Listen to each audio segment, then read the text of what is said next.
নমস্কাৰ সকলোলৈ স্বাগতম জনাইছোঁ স্মাৰ্ট এডুকেশ্যন ইউটিউব চেনেলটোলৈ। ইণ্ডিয়ান ৰেলৱেৰ 10টা অতিকৈ গুৰুত্বপূৰ্ণ প্ৰশ্ন আলোচনা কৰিবলৈ ওলাইছোঁ।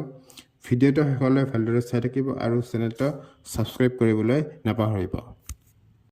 প্ৰথম প্ৰশ্ন, first train started in India. ভাৰতত প্ৰথম ৰেল আৰম্ভ হৈছিল। শুদ্ধ অপশ্যনটো হ'ল চি 1853। 1853 চনৰ 16 এপ্ৰিলত ভাৰতৰ প্ৰথম যাত্ৰীবাহী ৰেলে আৰম্ভ হৈছিল, যি বৰিবান্দাৰ বৰ্তমান মুম্বাই আৰু থানেৰ মাজত চলিছিল। ইয়াৰ দূৰত্ব আছিল 34 কিলোমিটাৰ।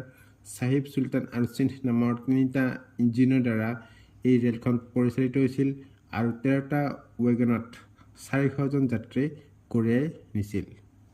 2 নম্বৰ প্ৰশ্ন, how much distance was travelled by first train of India. ভাৰতৰ প্ৰথম ৰেলখনে কিমান দূৰ যাত্ৰা কৰিছিল? শুদ্ধ অপশ্যনটো হ'ল বি 34 কিলোমিটাৰ।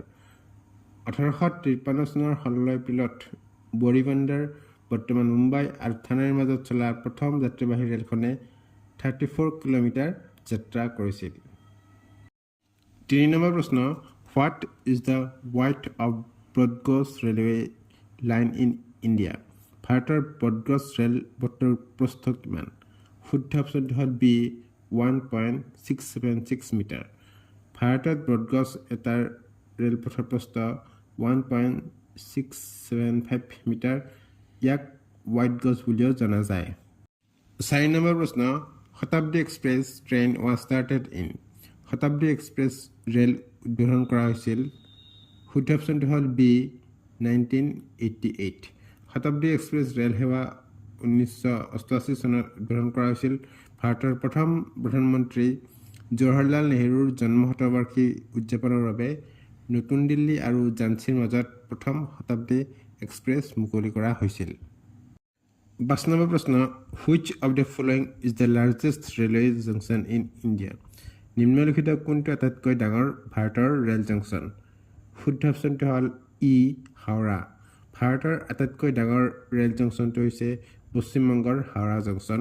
ইয়াত বৃহৎ সংখ্যক প্লেটফৰ্মৰ সৈতে দেশৰ ব্যস্ততম ৰেল ষ্টেচন হিচাপে গণ্য কৰা হয়। 6 নম্বৰ প্ৰশ্ন, which is the fastest train in India. ভাৰতৰ দ্ৰুততম ৰেল কোনখন? শুদ্ধ অপশ্যনটো হ'ল ই বন্দে ভাৰত এক্সপ্ৰেছ। ভাৰতৰ দ্ৰুততম ৰেলখন হৈছে বন্দে ভাৰত এক্সপ্ৰেছ, যি ভাৰতীয় ৰেল নেটৱৰ্কত গতি আৰু আৰামৰ বাবে এক নতুন মানদণ্ড নিৰ্ধাৰণ কৰিছে। বন্দে মাতৰম ৰেলখন 180 কিলোমিটাৰ প্ৰতি ঘণ্টাত গতিবেগ প্ৰাপ্ত কৰিব পাৰে। 7 নম্বৰ প্ৰশ্ন, which state has the longest root in kilometres of railway line in India. কোনখন ৰাজ্যত ভাৰতৰ আটাইতকৈ দীঘল ৰেলপথ আছে? শুদ্ধ অপশ্যনটো হ'ল ডি উত্তৰ প্ৰদেশ।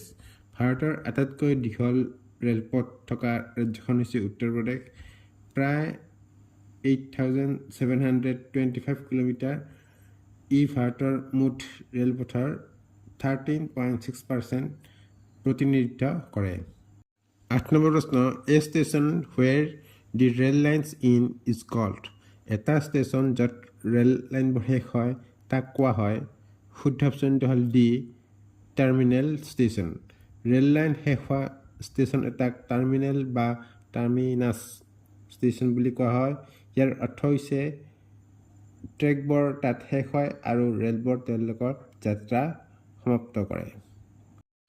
9 নম্বৰ প্ৰশ্ন, in which of the following cities is the national rail museum located. নিম্নলিখিত কোনখন চহৰত ৰাষ্ট্ৰীয় ৰেল সংগ্ৰহালয় অৱস্থিত? শুদ্ধ অপশ্যনটো হ'ল বি নিউ দিল্লী। নতুন দিল্লীৰ চাণক্যপুৰীত থকা ৰাষ্ট্ৰীয় ৰেল সংগ্ৰহালয় বা নেশ্যনেল ৰেল মিউজিয়াম অৱস্থিত আৰু ই ভাৰতৰ ৰেল পৰিবহণৰ ইতিহাসৰ ওপৰত প্ৰদৰ্শন কৰে। 1977 চনৰ 1 ফেব্ৰুৱাৰীত এই মিউজিয়ামটো উদ্বোধন কৰা হয়। 10 নম্বৰ প্ৰশ্ন, the headquarters of north eastern railway is situated. উত্তৰ পূব ৰেলৱেৰ মুখ্য কাৰ্যালয় অৱস্থিত। শুদ্ধ অপশ্যনটো হ'ল চি গৰখপুৰ। উত্তৰ পূব ৰেলৱেৰ মুখ্য কাৰ্যালয় গৰখপুৰত অৱস্থিত, যি উত্তৰ প্ৰদেশৰ ৰাজ্যৰ এখন চহৰ। ই ভাৰতত থকা 18টা ৰেলৱে জোনৰ ভিতৰত এটা।